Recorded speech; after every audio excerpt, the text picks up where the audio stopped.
بتعرفوا ليش نحن اليوم عند الحجازي الأصلي؟ لأنه فتح فرعه الجديد وراح يبيع كيلو الحليب بس ب 6000. ويا عيني عن اللبنة يلي عنده بلدية وعلى أصول أصولها وليكوا قديش مدعومة بالقشطة، وسعر الكيلو بس 25,000. واللبنة دبل كريم عندهم بطعم الكيري بتشهي وسعر الكيلو بس 25,000.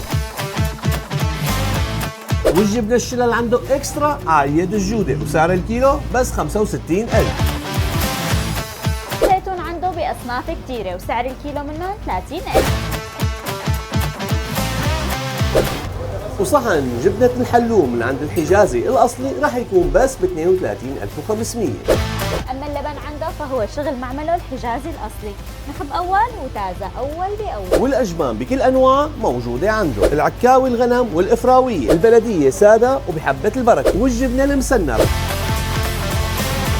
والسركة والكشكة الخضراء. والسمن البقر سعر الكيلو بس ب 95,000. والسمن العربي الغنم الديري المكفول سعر الكيلو بس ب 125,000. وعنده كل أنواع المعلبات والكونسرвة الأجنبية. يا جماعة حتى الحلاوة اللي عنده شكلها لحالها بيحكي. والجبنة المطبوخة والجبنة السائلة. ومدة هاي العروض عند الحجازي الأصلي 3 أيام، جمعة سبت وأحد، تنتهى ب 2 تشرين الثاني. وحصرا بفرعه الجديد يلي بمساكن برزة.